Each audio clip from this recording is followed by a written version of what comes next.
നമസ്കാരം. Out of ഫോക്കസിലേക്ക് സ്വാഗതം. Electricity bill അടച്ചില്ലെങ്കിൽ fuse ഊരുക എന്ന പരിപാടി അടുത്ത കാലത്തായി KSEB നന്നായി പയറ്റുന്നുണ്ട്. അപ്പം അതിനൊരു റിസൾട്ടൊക്കെ കാണുന്നുമുണ്ട്. കഴിഞ്ഞ ദിവസം തിരുവമ്പാടിയിലുണ്ടായ സംഭവം എല്ലാവർക്കും അറിയാവുന്നതാണ്. ഇപ്പോൾ ഫ്യൂസ് ഊരാൻ വന്ന ഉദ്യോഗസ്ഥർക്കെതിരെ യൂത്ത് കോൺഗ്രസ് നേതാവ് കറിയെടുത്തൊഴിക്കുകയാണ് ചെയ്തത്. ശുദ്ധ പോക്രിത്തരമാണെന്നുള്ള കാര്യത്തിൽ ഒരു തർക്കവുമില്ല.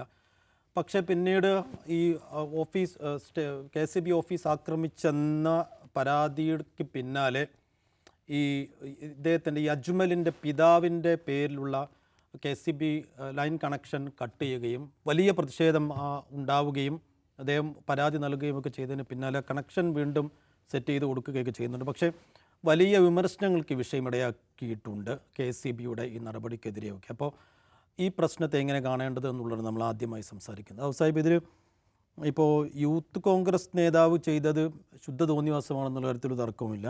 അപ്പോൾ നിയമത്തിന് പുറത്തു നിന്നുകൊണ്ടാണ് ഈ ഫ്യൂസ് വരുന്ന പരിപാടി KSEB നടത്തുന്നത് എന്നുള്ളതാണ് പ്രശ്നം. ഒപ്പം നാട്ടുകാർ ഉന്നയിക്കുന്ന മറ്റൊരു വിഷയം, ഈ വലിയ കമ്പനികളുടെ ഒന്നും കുടിശ്ശിക തീർക്കാനുള്ള ഇടപെടലൊന്നും ഉണ്ടാകുന്നില്ല, പാവ നാട്ടുകാരുടെ മേൽ മെക്കിട്ട് കയറുകയാണെന്നൊക്കെ പറയുന്നു.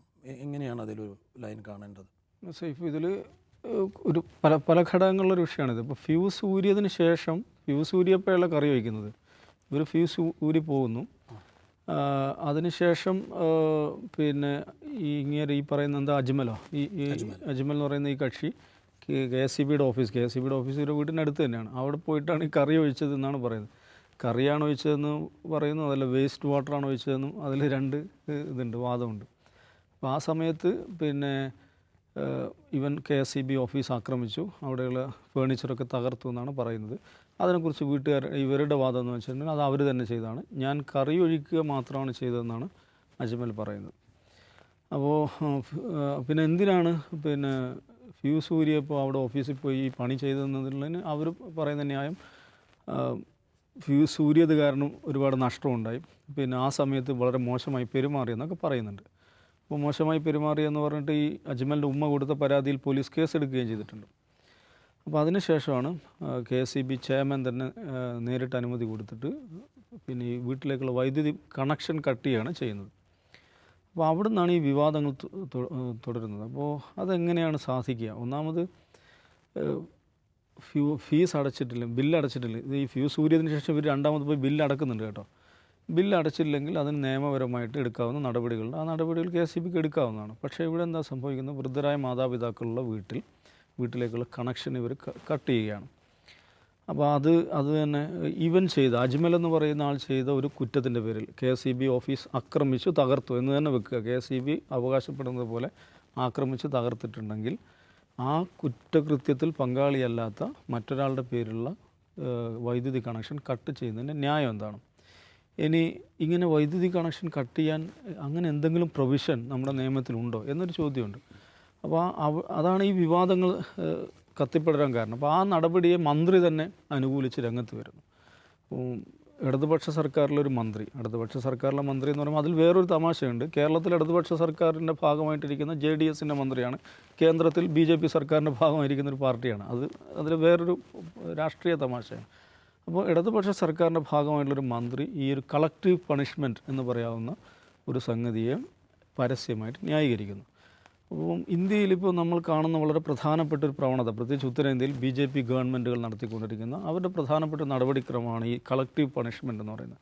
എന്തെങ്കിലും ഒരു വിഷയം ഉണ്ടായിട്ടുണ്ടെങ്കിൽ ആ വിഷയത്തിൽ പ്രതിയായ അല്ലെങ്കിൽ പ്രതിയെന്ന് ആരോപിക്കപ്പെടുന്ന ആളുടെ വീട് ബുൾഡോസറുമായിട്ട് പോയിട്ട് വീട് പൊളിക്കുക, ആ വീട് പൊളിക്കുന്നതിനെ ഷൂട്ട് ചെയ്യുക, എന്നിട്ട് ഭയങ്കരമായ BGM ഒക്കെ ഇട്ടിട്ട് ഇൻസ്റ്റാ റീലാക്കിയിട്ട് പ്രചരണ മെറ്റീരിയലാക്കുക. അപ്പോൾ ഈ കളക്റ്റീവ് പണിഷ്മെൻ്റ് എന്ന് പറയുന്ന ഒരുതരം ആൾക്കൂട്ട നീതി എന്ന് പറയുന്ന സംഗതി ഭരണകൂടം തന്നെ നേരിട്ട് നടപ്പിലാക്കുന്ന പ്രവണത ഇന്ത്യയിൽ വ്യാപകമായി ഇരിക്കുന്നൊരു സമയമാണ്. അതാണ് ബുൾഡോസർ രാജ് അല്ലെങ്കിൽ യോഗി രാജ് എന്നൊക്കെയുള്ള ബുൾഡോസർ ഗിരി എന്നൊക്കെ പറഞ്ഞ് പല പ്രയോഗങ്ങൾ വരുന്നത്.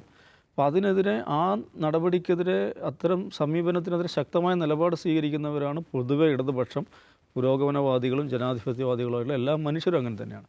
അപ്പോൾ അങ്ങനെയുള്ള അതിൻ്റെ ഒരു പൊളിറ്റിക്കൽ കോണ്ടെക്സ്റ്റ് നമ്മൾ മനസ്സിലാക്കണം. ആ ഒരു സന്ദർഭത്തിലാണ് കേരളത്തിലെ ഇടതുപക്ഷ സർക്കാരിൻ്റെ ഭാഗമായിട്ടുള്ളൊരു ഓഫീസ് ഇങ്ങനൊരു പ്രവൃത്തി ചെയ്യുകയും അതിന് മന്ത്രി തന്നെ പരസ്യമായി പിന്തുണ കൊടുക്കുകയും ചെയ്യുന്നത്. സ്വാഭാവികമായിട്ടും അതിന് വലിയ വിവാദമാകും, രാഷ്ട്രീയ സംവാദമാകും അത്.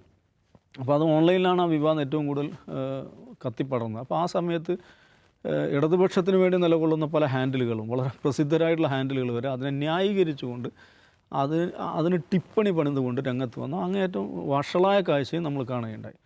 അപ്പോൾ അത് എനിവേ അവർ തെറ്റ് മനസ്സിലാക്കി അത് തിരുത്തുന്നു, കണക്ഷൻ പുനഃസ്ഥാപിക്കുന്നു, അത് നല്ല കാര്യം തന്നെയാണ്. പക്ഷേ ഞാനിതിൽ കാണുന്നൊരു കാര്യം, ഈ കളക്റ്റീവ് പണിഷ്മെൻ്റ് എന്ന് പറയുന്ന ഒരു ആശയം അതിനോട് വളരെ പെട്ടെന്ന് നമ്മൾ പുരോഗമനവാദികളെന്ന് ജനാധിപത്യവാദികളെന്ന് വിചാരിക്കുന്ന മനുഷ്യർ പോലും വളരെ പെട്ടെന്ന് അതിന് കൈയടിക്കുന്ന സ്വഭാവത്തിലേക്ക് അങ്ങ് മാറിപ്പോകുന്നൊരു സംഗതി ഉണ്ടല്ലോ.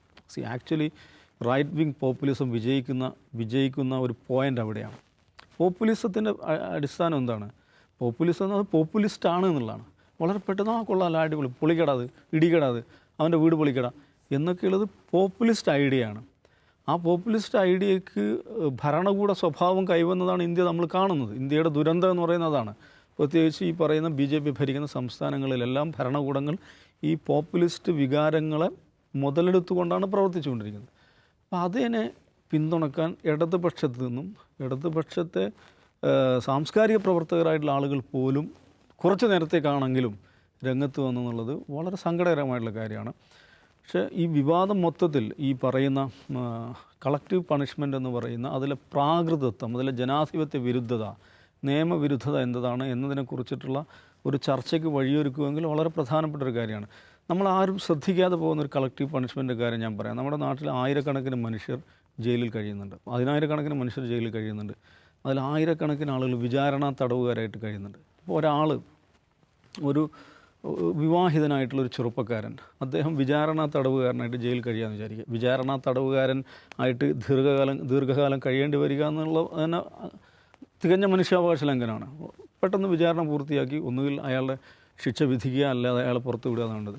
പക്ഷേ ഈ വിചാരണ തടവുകാരായിട്ട് കഴിയുന്ന ആൾ ഒരു വിവാഹിതനായ ഒരു പുരുഷനെ സംബന്ധിച്ചിടത്തോളം ഓക്കെ, അയാൾ ജയിലിൽ കഴിയുകയാണ്. അവിടെ അവൻ്റെ ജീവിത പങ്കാളി അല്ലെങ്കിൽ ഭാര്യ എന്ന് പറയുന്ന ആൾക്ക് അവരുടെ പ്രാഥമികമായ ഒരു അവകാശം നിഷേധിക്കപ്പെടുന്നില്ലേ?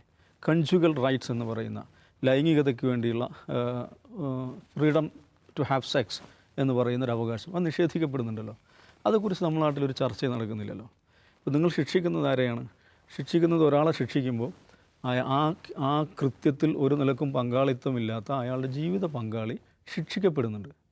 ഇത് നമ്മുടെ വ്യവഹാരത്തിലോ അല്ലെങ്കിൽ ഈ നിലക്കുള്ള മനുഷ്യാവകാശ ചർച്ചകളോ ഒരിക്കലും വരുന്നില്ല. 1.5 വർഷം മുമ്പാണ് പഞ്ചാബ് ഹരിയാന ഹൈക്കോർട്ടിൽ ഒരു സമാനമായ ഒരു വിഷയം വരുമ്പോൾ അവർ കോൺജുഗൽ റൈറ്റ്സിന് അനുകൂലമായിട്ടാണ് വിധിക്കുന്നത്. കാരണം ഒരാളെ തടവിൽ ഒരാൾ തെറ്റ് ചെയ്തതിൻ്റെ പേരിൽ ആ തെറ്റിൽ യാതൊരു പങ്കാളിത്തവുമില്ലാത്ത അയാളുടെ ജീവിത പങ്കാളി അതിൻ്റെ ശിക്ഷ അനുഭവിക്കേണ്ടി വരുന്നു എന്നത് പ്രശ്നമാണ്. അതുകൊണ്ട് അവർക്ക് കൺജുഗൽ വിസിറ്റിനുള്ള അവകാശമുണ്ട്. റീപ്രൊഡക്റ്റീവ് റൈറ്റ്സ്, അവർക്ക് റീപ്രൊഡക്റ്റീവ് റൈറ്റ്സ് നിഷേധിക്കപ്പെടുകയല്ലേ? ആ റൈറ്റ്സ് അവർക്കുണ്ട് എന്ന് പഞ്ചാബ് ഹരിയാന ഹൈക്കോടതി ഒരു വിധിന്യായത്തിൽ പറയുന്നുണ്ട്. പക്ഷേ അത് നമ്മളുടെ ഒരു ലീഗൽ പ്രാക്ടീസായിട്ട് ഇതുവരെ വന്നിട്ടില്ല. മനുഷ്യാവകാശ സംഘടനകൾ പോലും അതൊരു വിഷയമായിട്ട് ഉന്നയിക്കുന്നത് ഞാൻ കണ്ടില്ല. ഞാൻ ഈ പോയിൻ്റ് പറയാൻ കാരണം വെച്ചിട്ടുണ്ടെങ്കിൽ കളക്റ്റീവ് പണിഷ്മെൻ്റ് എന്ന് പറയുന്ന ഒരു കാര്യം ബോധത്തിലും അബോധത്തിലും നമ്മുടെ സമൂഹത്തിൽ വ്യാപകമായി നടക്കുന്നുണ്ട്. അത് വ്യവസ്ഥാപിതമായി നടക്കുന്നതിൻ്റെ ഉദാഹരണമാണിത്. അവ്യവസ്ഥാപിതമായിട്ട് നടക്കുന്നുണ്ട്. അതിനെതിരായിട്ടുള്ള ഒരു പാഠമായിട്ട് ഈ സംഭവം മാറുമെങ്കിൽ അത് ഗുണകരമാവുമെന്നാണ് ഞാൻ വിചാരിക്കുന്നത്. നിഷാദ്, കറണ്ട് കട്ട് ചെയ്തത് ശരിയായോ? കറണ്ട് കട്ട് ചെയ്തത് ശരിയായെന്ന് ചോദിച്ചാൽ 2 കറണ്ട് കട്ടുണ്ടായി. അവസാനത്തെ കട്ട് നീതീകരിക്കാൻ കഴിയുന്ന ഒന്നേ അല്ല എന്ന് മാത്രമല്ല, അതിനകത്ത് ദാവൂദ് പറഞ്ഞ ഏറ്റവും പ്രധാനപ്പെട്ട സംഗതി, അതായത് ഒരു കളക്റ്റീവ് പണിഷ്മെൻറ്റ് എന്നതിനെ വലിയ കുഴപ്പം പിടിച്ച ഒരു സംഗതിയായി കണ്ടുകൊണ്ടിരുന്ന ഒരു സമൂഹമാണ് കേരളമെന്ന് നമ്മൾ വിചാരിച്ചിരുന്നെങ്കിൽ, ഇന്ന് കേരളത്തിൽ ഒരു ഉദ്യോഗസ്ഥൻ അത് നടപ്പിലാക്കിയപ്പോൾ അത് ആവാമായിരുന്നു എന്ന് വിചാരിക്കുന്ന വലിയ വിഭാഗം മനുഷ്യർ കൂടി നമ്മുടെ കേരളത്തിൽ ഉണ്ടായിരിക്കുന്നു. അവരാ നിലപാട് തുറന്നു പറയുന്നു എന്നിടത്താണ് നമ്മൾ ശരിയായ പ്രശ്നം കണ്ടത്. മറ്റൊരു ക്രിമിനൽ ആക്ടിവിറ്റിയാണ്, അതിനെതിരെ പോലീസ് നടപടിയെടുക്കാം, മറ്റുള്ള KCB ഓഫീസർമാർക്ക് വേണമെങ്കിൽ കേസ് കൊടുക്കാം, പോലീസ് ശരിയാവണ്ണം ഇൻവെസ്റ്റിഗേറ്റ് ചെയ്യട്ടെ, അതിലാരാണോ പ്രതികൾ അവരെ ശിക്ഷിക്കട്ടെ. അതിനപ്പുറം ഒരാൾ വന്ന് അക്രമം കാണിച്ചു എന്നതിൻ്റെ പേരിൽ അയാളുടെ വീട്ടിലുള്ള അയാളുടെ പേരിലുള്ള കണക്ഷൻ പോലില്ല, പിതാവിൻ്റെ പേരിലുള്ള കണക്ഷൻ, അവിടെയുള്ള മറ്റുള്ള ആളുകൾ എന്നിവരെ ശിക്ഷിക്കും വിധത്തിലുള്ള ഒരു നടപടിയിലേക്ക് ഭരണകൂടം പോകുന്നതിനെ പിന്തുണയ്ക്കാനും അങ്ങനെ പോവേണ്ടതായിരുന്നു, അതിൽ തെറ്റൊന്നുമില്ല എന്ന് സിദ്ധാന്തം ചമയ്ക്കാൻ ആളുകൾ ഉണ്ടാവുന്നതാണ് കേരളം എത്തിപ്പെട്ടിരിക്കുന്ന ഏറ്റവും ഗുരുതരമായ പ്രതിസന്ധി എന്ന് കാണണം. അതേസമയം നമ്മൾ ഇപ്പോൾ മാധ്യമങ്ങളെല്ലാം കൂടി അല്ലെങ്കിൽ ഒരു ഭാഗം മനുഷ്യാവകാശ പ്രവർത്തകർ എന്നൊക്കെ പറയുന്ന ആളുകൾ കൂടി ഈ ഒഫൻസിനെ, ഈ കുറ്റത്തെ മുഴുവനായി, ഇവർ ചെയ്ത കുറ്റത്തെ മുഴുവനായിട്ട് തടഞ്ഞു വയ്ക്കുക, അല്ലെ മറച്ചു വയ്ക്കുകയാണെന്നൊക്കെ പറയുന്നുണ്ട്. അങ്ങനെയൊന്നുമല്ല. അവരുടെ വീട്ടിൽ കറണ്ട് ചാർജ് അടയ്ക്കുന്നതുമായി ബന്ധപ്പെട്ട് നിരന്തരം KSEBയുമായി പലകുറി തർക്കമുണ്ടാക്കിയിട്ടുള്ളവരാണ് ഇവരെന്നാണ് നമ്മൾ പുറത്തു വരുന്ന വിവരങ്ങൾ. 2022 ഇവർ ബില്ലടയ്ക്കുന്നതുമായി ബന്ധപ്പെട്ട തർക്കം ഉണ്ടായിട്ടുണ്ട്. അന്നൊരു പോലീസ് കേസുണ്ട്, ഒരു FIR ഉണ്ടെന്ന് വരെ പറയപ്പെടുന്നു. അത് പിന്നീട് പോലീസ് ഇടപെട്ട് മധ്യസ്ഥ ചർച്ചയിലൂടെ പരിഹരിച്ചതാണെന്നാണ് ഇവർ പറയുന്ന കാര്യം. ഇതിന് മുമ്പും 2019 സമാനമായ തർക്കമുണ്ടെന്ന് പോലീസും ഈ KSEB ഓഫീസർമാർ പറയുന്നുണ്ട്. ഇവർ 10-11 കണക്ഷനുള്ള ഒരു വീടാണ്. അവർക്ക് എന്തൊക്കെയോ സോളാർ പ്രോജക്റ്റുമായി ബന്ധപ്പെട്ട എന്തൊക്കെയോ വ്യവസായ ഏർപ്പാടുകളൊക്കെ ഉണ്ട്. അത്യാവശ്യം സാമ്പത്തിക സ്ഥിതിയൊക്കെ മെച്ചപ്പെട്ട ആൾക്കാരാണ്. അപ്പോൾ കറണ്ട് ചാർജ് അടയ്ക്കാൻ പൈസ ഇല്ലാത്തവരൊന്നുമല്ല. അപ്പോൾ അവർ കറണ്ട് ബില്ല് അടച്ചില്ല. അടയ്ക്കാതെ വന്നപ്പോൾ സ്വാഭാവികമായിട്ടും ഡ്യൂ ഡേറ്റ് എല്ലാം കഴിഞ്ഞപ്പോൾ വന്നിട്ട് ഫീസ് ഊരിക്കൊണ്ട് പോയി. ആ സമയത്ത് പെട്ടെന്ന് തന്നെ അവർ ബില്ലടയ്ക്കുന്നു. ബില്ലടച്ചാൽ പിന്നെ അതിൻ്റെ വ്യവസ്ഥ എന്ന് വെച്ചാൽ ഇന്ന് രാവിലെ നിങ്ങൾ ബില്ലടച്ചാൽ ഉച്ചയ്ക്ക് മുമ്പ് നിങ്ങളുടെ കറണ്ട് പുനഃസ്ഥാപിച്ച് തരണം എന്നാണ് വ്യവസ്ഥ. അതിൽ കൂടുതൽ സമയം ഇത് പുനഃസ്ഥാപിക്കാൻ എടുക്കാൻ പാടില്ല. അവരുടെ കാര്യത്തിലാവട്ടെ, നേരത്തെ ഉള്ള റൈവലറി കൊണ്ടോ എന്തോ പ്രശ്നം കൊണ്ടോ അന്നത്തെ ദിവസം ചെയ്തില്ല, പിറ്റേ ദിവസം ചെയ്തു കൊടുത്തു. അവരുടെ വീട്ടിലാകെപ്പാടെ മിസ്സായി, സംഗതികളാകെ മോശമായി. വെള്ളം അടിക്കാൻ എന്താ പറയുന്നത്, പൈപ്പിൽ വെള്ളമില്ല, ഭക്ഷണം ഉണ്ടാക്കാൻ പ്രയാസം, വെളിച്ചമില്ല. അപ്പോൾ അവരാകെ ഇറിറ്റേറ്റഡ് ആവുകയും ആ ദേഷ്യത്തിന് അവിടെ പോയി അലമുണ്ടാക്കുന്നു. കറി കൊണ്ടൊഴിച്ചാൽ അയാൾ സമ്മതിക്കുന്നുണ്ട്. അപ്പോൾ ഒരു ഓഫീസിൽ പോയി പ്രശ്നം ഉണ്ടാക്കാൻ പോകുമ്പോൾ കറിയൊക്കെ വീട്ടിൽ നിന്ന് എടുത്തുകൊണ്ട് പോയി, പഴകിയ കറി കൊണ്ടുപോയി ഇയാളുടെ തലയിൽ ഒഴിക്കണമെന്ന് തീരുമാനിച്ചു പോകുന്ന ആൾ അത്ര ശുദ്ധഗതിക്കാരനായിട്ടുള്ള ഒരാളല്ല. ഒരു വയലൻസ് ഉണ്ടാക്കാൻ വേണ്ടി തന്നെ പോകാണല്ലോ. ഒരു തരം സൈക്കോ പ്രവൃത്തിയാണ്. അതിനെ കൈകാര്യം ചെയ്യേണ്ട രീതി എങ്ങനെയാണോ നിയമം വെച്ച് അങ്ങനെ കൈകാര്യം ചെയ്യാനുള്ള സംഗതി. പക്ഷേ അതിൽ ആവേശം പൂണ്ട് അവരുടെ കറണ്ട് തന്നെ കട്ട് ചെയ്ത് കളയാം എന്ന് തീരുമാനിക്കുന്നത്, ഒരാൾ ചെയ്ത കുറ്റത്തിന് അയാളുടെ സഹോദരിയോ ഭാര്യയോ റേപ്പ് ചെയ്യാമെന്നൊക്കെ ഗോത്രനീതിയിൽ പ്രഖ്യാപിക്കുന്ന രാജ്യം ഇപ്പോഴും പഞ്ചായത്തുകളൊക്കെ ഉണ്ടല്ലോ ഇന്ത്യയിൽ പലയിടത്തായിട്ട്. അതിന് സമാനമായൊരു സംഗതിയായിപ്പോയി. അപ്പോൾ അതൊരു ഈ IAS ഓഫീസർമാർ, IPSകാർ അവർ നീതി നടപ്പിലാക്കുന്നത്, അവരുടെ നീതിബോധം എന്നതിനെക്കുറിച്ച് അവർക്ക് ഉദാത്തമായ നീതിബോധം ഉണ്ടാവണമെന്ന് ഞാൻ പറയില്ല. പക്ഷേ അവർ ചെയ്യുന്നതിനെ തിരുത്താനും അവർക്ക് രാഷ്ട്രീയം പറഞ്ഞു കൊടുക്കാനും എന്താണ് നൈതികത എന്ന് പറഞ്ഞു കൊടുക്കാനും രാഷ്ട്രീയ നേതൃത്വത്തിന് ബാധ്യത ഉണ്ടായിരിക്കെ കൃഷ്ണൻകുട്ടി അതിനെ ന്യായീകരിച്ചു എന്നത് മാപ്പർഹിക്കാത്ത കുറ്റമാണ്.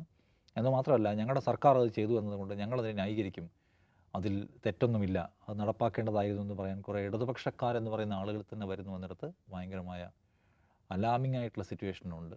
വലതുപക്ഷത്തിൻ്റെ അജണ്ടകൾ നമുക്ക് സ്വീകാര്യമാവുന്നു, വലതുപക്ഷത്തിൻ്റെ ചെയ്തികൾ നമുക്ക് ഡൈജസ്റ്റിംഗ് ആവുന്നു എന്നുള്ളത് കുഴപ്പം പിടിച്ച സാഹചര്യമാണ്. അത് ഞാൻ പറഞ്ഞത് ഇടതുപക്ഷം തന്നെയും ആലോചിക്കേണ്ട കാര്യമാണ്. അതിനകത്തുനിന്ന് ഇത്തരം അനുകൂല ശബ്ദങ്ങൾ ഉണ്ടായി വരുന്നത്. തീർച്ചയായും ഇപ്പോൾ LDF സർക്കാരിലൊരു മന്ത്രി തന്നെ വിഷയത്തെ പിന്തുണച്ചു. ഈ കളക്റ്റീവ് പണിഷ്മെൻറ്റിനെ ആൾക്കൂട്ടം കൈയടിക്കുന്നതും അങ്ങേയറ്റം നിരാശയുണ്ടാക്കുന്ന ഒരു പ്രവൃത്തിയാണെന്നുള്ള കാര്യത്തിൽ തർക്കമില്ല.